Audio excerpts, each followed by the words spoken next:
This is day 13 of Advent of Cyber 2023, and this challenge is called To the Pots, Through the Walls. The proposed merger and suspicious activities have kept all teams busy and engaged so that the best festival company systems are safeguarded in the future against their malicious attacks. McSkiddy assigns a B team, led by Mick Bell, to research and investigate mitigation and proactive security. The team's efforts will be channeled into the company's defensive security process. You are part of the team, a security researcher tasked with gathering information on defense and mitigation efforts. The learning objectives. In today's tasks, you will learn to understand incident analysis through the Diamond model, identify the defensive strategies that can be applied to the Diamond model, and learn to set up firewall rules and a honeypot as defensive strategies. So for this challenge, we need to start the machine here, and then we also need to start the attack box. Introduction. Intrusion detection and prevention is a critical component of cybersecurity aimed at identifying and mitigating threats. When set up early, intrusion detection becomes a proactive security measure. However, in our story, the best festival company has to develop ways to improve their security, given the magnitude of the recent breaches. In this task, we'll embark on a thrilling journey through fundamental concepts, detection strategies, and the application of the Diamond model of intrusion analysis in defense security. Incident analysis. Consider the cyber threat events that have recently taken place within the best festival company and entire crafts. We've identified clues and artifacts, but we're yet to piece them together to lead us to the attacker. We need a framework to profile the attacker, understand their moves, and help us strengthen our defenses. The Diamond model is a security analysis framework that seasoned professionals use to unravel the mysteries of adversary operations and identify the elements used in an intrusion. It comprises 4 core facets, interconnected to form a well-orchestrated blueprint of the attacker's plans. The adversary, the victim, the infrastructure, and the capability. We wield the knowledge we gained from the previous days of Advent of Cyber to unlock the secrets hidden with these core features. So the adversary. In our exciting story, we have discovered a suspected insider threat causing trouble with the best festival company, and interfering with a proposed merger with Entire Crafts. This individual, who we'll call the adversary operator, is not just an ordinary troublemaker. They are the clever attackers or malicious threat actors responsible for cyber attacks or intrusions. Adversary operators can be an individual or an entire organization aiming to disrupt the operations of another. That's not the only type of adversary. The adversary customer is another intriguing player in this grand scheme. They are the one who reaps the rewards from the cyber attack and can consolidate the efforts of various adversary operators. Picture this, a collection of adversaries working together to orchestrate widespread security breaches, just like the enigmatic Advanced Persistent Threat groups. Victim. This is none other than the target of the adversary's wicked intentions. It could be a single individual or domain, or an entire organization with multiple network and data assets. The best festival company finds itself at the mercy of these adversaries, and we must shield them from further harm. Infrastructure. Every adversary needs tools. They require software or hardware to execute their malicious objectives. Infrastructure represents the physical and logical interconnections that an adversary employs. Our story takes an interesting twist as we uncover the USB that Tracy McGreedy cunningly plugged in, disrupting Sanders' meticulously crafted plans. But beware, adversarial infrastructure can be owned and controlled by adversaries, or even intermediaries like service providers. Capability. What capabilities these adversaries have. What skills, tools, and techniques they employ. Here we shine a light on the tactics, techniques, and procedures, TTPs, that shape adversaries' devious endeavors. Intruders or adversaries may employ various tactics, techniques, and procedures for malicious activities. Some examples include phishing, where adversaries may use deceptive emails or messages to trick individuals into revealing sensitive information or clicking on malicious links. Exploiting vulnerabilities. Adversaries can exploit weaknesses or vulnerabilities in software systems or networks to gain unauthorized access to perform malicious actions. This was very well showcased on AOC Day 10, where we covered SQL injection as one of the techniques used. Social engineering. This involves manipulating individuals through psychological tactics to gain unauthorized access or obtain confidential information. Malware attacks. Adversaries may deploy malicious software such as viruses, worms, or ransomware to gain control over systems or steal data. Insider threat. This refers to the individuals within an organization who misuse their access privileges to compromise systems, steal data, or disrupt operations. And denial of service attacks. Adversaries may overwhelm a target or network with excessive traffic or requests, causing it to become unresponsive or crash. Defense Diamond model. But fear not, for we shall not be mere observers in this cosmic battle. We will harness the power of the Diamond model's components, particularly capability and infrastructure, for our defensive endeavors. We will forge the best festival company into a formidable defender, no longer a hapless victim. Defensive capability. It is said that defense is the best offense. In the quest for protection against adversaries, the best festival company must equip itself with with powerful defensive capabilities. Two key elements of this are threat hunting and vulnerability management. Threat hunting is a proactive and iterative process led by skilled security professionals to actively search for signs of malicious activities or security weaknesses within the organization's network and systems. Organizations can detect adversaries early in their attack lifecycle by conducting regular threat hunts. Threat hunters analyze behavioral patterns, identify advanced threats, and improve incident response. Developing predefined hunting playbooks and fostering collaboration among teams ensures a systematic and efficient approach to threat hunting. Vulnerability management is a structured process of identifying, assessing, prioritizing, mitigating, and monitoring vulnerabilities in an organization's systems and applications. Regular vulnerability scanning helps identify weaknesses that adversaries could exploit. Prioritizing vulnerabilities based on their severity and potential impact, promptly patching or remediating vulnerabilities, and maintaining an up-to-date asset inventory is essential. Continuous monitoring, integration with threat intelligence feeds, and periodic penetration testing further strengthen the organization's security posture. Meanwhile, reporting and accountability provide visibility in security efforts. By integrating threat hunting and vulnerability management, organizations can proactively defend against adversaries, detect threats early, and reduce attack surface. These defensive capabilities form a solid foundation for incident response and ensure the best possible defense for the best festival company. Defensive infrastructure. The best festival company will construct their bastion of defense, fortified with tools and infrastructure to repel cyber attacks. Layer upon layer of hardware and software will be deployed, ranging from intrusion defense and prevention systems to robust anti-malware solutions. The objective is to impede attackers by limiting their options to predetermined paths and disrupting the malicious actions with increased noise. This strategy serves as a deterrent to the attacker, making it more difficult for them to carry out their intended activities and providing an opportunity for detection and response. By implementing this approach, organizations can strengthen their cybersecurity posture and reduce the risk of successful attacks. In this section, we'll guide Van Twinkle on her quest to understand the two essential components of defense infrastructure: mighty firewalls and cunning honeypots. Firewall. The mighty firewall is a guardian of networks and a sentinel of cybersecurity. This network security device stands vigilant, monitoring and controlling the EBB and flow of incoming and outgoing network traffic. With its predetermined security rules, a firewall can repel a wide range of threats, from unauthorized access to malicious traffic and even attempts to breach sensitive data.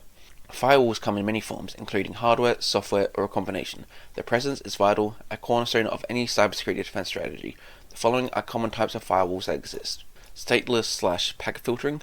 This firewall provides the most straightforward functionality when inspecting and filtering individual network packets based on a set of rules that would point to a source or destination IP address, port, and protocol. The firewall doesn't consider any context of each connection when making decisions and effectively blocks denial server attacks and port scans. Stateful inspection. This firewall is more sophisticated. It is used to track the state of network connections and uses information to make filtering decisions. For example, if a packet being channeled to the network is a part of an established connection, the stateful firewall will let it pass through. However, the packet will be blocked if it is not part of an established connection. Proxy service. This firewall protects the network by filtering messages at the application layer, providing deep packet inspection and more granular control over traffic content. The firewall can block access to certain websites or block the transmission of specific types of files. Web application firewall. This firewall is designed to protect web applications. WAFs block common web attacks such as SQL injection, cross-site scripting, and denial of service attacks.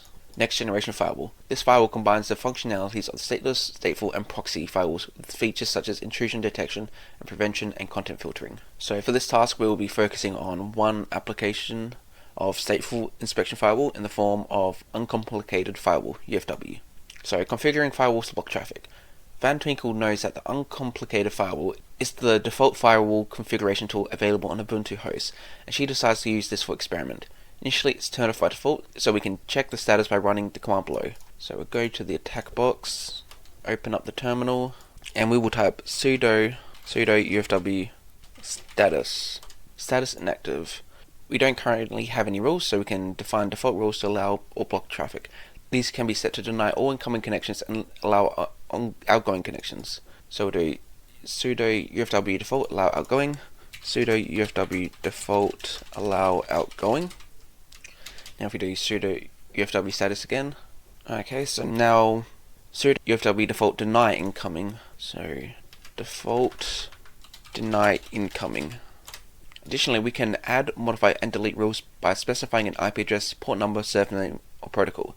In this example, we can add a rule to allow legitimate incoming connections to port 22, which will allow connectivity via SSH. we can get 2 confirmation messages indicating that the rule has been implemented for IPv4 or IPv6. So we will do sudo ufw allow 22/TCP. Firewall rules can get more complex, incorporating specific IP addresses, subnets, or even specific network interfaces. So we will copy this one, add it in, and this is saying deny everything from that IP address to us. Then if we were to copy this one, and then we'll paste that into here, this rule says deny on this network interface from this IP address. Once we have added our rules, we can enable the servers and check the rule set. So sudo ufw enable, so the firewall is now active, and now we do sudo ufw status and verbose to see more information. So we can see all the rules that we have. So default is deny incoming, default is allow outgoing, and then default is deny routed. Then we look at the rules here. So if it's port 222, so if it's port 22, it's allow in and it's from anywhere.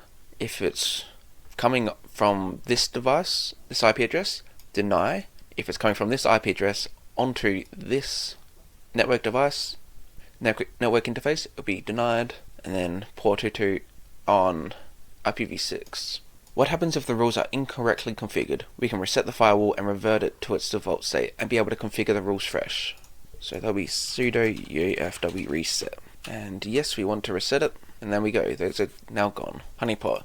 This is another intriguing piece of infrastructure in the world of defensive security. Picture a laid trap for the attackers, a mirage of vulnerability tempting them away from their true treasures. Behold the honeypot. A honeypot is a cybersecurity mechanism, a masterful deception. It presents itself as an alluring target to the adversaries, drawing them away from the true prizes. Honeypots come in various forms: software applications, servers, or entire networks. They are designed to mimic legitimate targets, yet they are under the watchful control of the defender. For the best festival company, envision a honeypot masquerading as Santa's website, a perfect replica of the real one. Honeypots can be classified into 2 main types. Low interaction honeypots. These honeypots artfully mimic simple systems like web servers or databases. They gather intelligence on attackers' behavior and detect new attack techniques. High interaction honeypots. These honeypots take deception to new heights.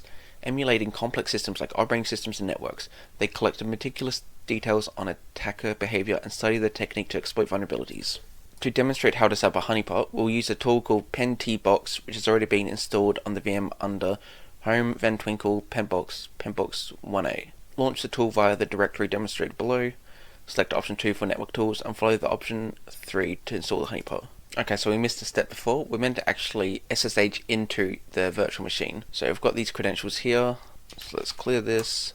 I want to do SSH Van Twinkle at the IP address of your virtual machine, or the virtual machine for this challenge. Then enter the password twinkle star, and we are now in the virtual machine. So back to here, Home Van Twinkle. Let's see what's in here. CD pentbox, and then pentbox-18. We then need to run sudo pentbox.rb and password twinkle star, and we've now got pentbox open. So launch the tool via the directory demonstrated below, select option 2 for network tools, and follow for option 3 to install the honeypot. So network tools 2, then 3 for honeypot. When we select the option to set up the honeypot, we can choose to set up an auto configuration or manual configuration. The manual configuration offers more options to allocate which port to open and custom messages for the honeypot display. Accompanying these options, log data will be collected and displayed on the terminal for every intrusion encountered. With the active honeypot, we can attempt to connect to the VM by navigating to on the attack box browser. You should see the custom message crafted from the honeypot. Once connected, the intrusion will trigger an alert on the honeypot. So we will do manual configuration, and we'll just do the same things that they set. So port 8080, and then insert false message to show. We'll just copy that, and we will paste it into the attack box, and then paste it into here. Save a log with intrusions. We'll do yes. Default, yeah, we'll keep it as that. No, we don't want beep sound. Okay, we've now got the honeypot active. So we'll move this terminal to the side, and then we'll open another one. This will go here. Van Twinkle challenge. After learning about firewalls and honeypots, Van Twinkle puts his knowledge into practice and sets up a simple website to be hidden behind some firewall rules. You can deploy the firewall rules by executing van twinkle rules sh within the home directory. Your task is to update the firewall rules to expose the website to the public and find a hidden flag. So I'm not exactly sure. I'm going to do Control Z to make it run in the background, the honeypot. We will change directory back to the home one, and then we will van twinkle rules.sh. Can either run as sudo. Same command may disrupt existing SSH connections. So proceed with operation. Before we do that, we'll just answer the questions that we can for now, in case this does ruin our SSH connection to the virtual machine. So let's go through here. What security model is being used? It's the Diamond model. Which defense capability is used to actively search for signs of malicious activity? That is threat hunting. What are our two main infrastructure focuses? So that is firewall and honeypot. Which firewall command is used to block traffic? That is deny. Okay, so for this one, assume this is where we go yes. Okay, it's been enabled. So I mean, it's saying a website, so I assume we just open up a browser and then we go to it. Okay, so we've got a browser opened, and the IP address we want to go to is 10.10.47.202. That might actually be for port 8080. So we've still got the honeypot open, so type FG to bring back the honeypot, and we can see that the connection was made there, but now we're getting a secure connection exceeded maximum length. Okay, I'm not sure what's going on with this. Find the flag on the website once the firewall rules have been updated. Okay, I'm going to do Control Z again, and I want to take a look at the Van Twinkle rules. Okay, we need to do a sudo. Maybe I need to change it from HTTPS to just HTTP. Actually, it says we've also got an 8090 here, so maybe it's that 8090. Oh, your task is to update the firewall rules to expose the website to the public. Okay, I misread that. So I'm going to assume change these from denied to changing read-only file. What? Why would it be a read-only file? Okay, well, so I'm going to change it chain to mine, Van Twinkle, then we'll do 755. So saying read only, which I mean, no idea why I would. There we go, now we can change it. Allow, then sudo Van Twinkle. Okay, so is that all that needed to be done? It looks like it is. It's loading, but very slowly. Okay, so I left it for a few minutes and it's finally loaded. See, the flag is right here, so let's copy it and we will now finally paste it in. Okay, cool. That is day 13 of Advent of Cyber 2023. If you like this video, make sure to like and subscribe.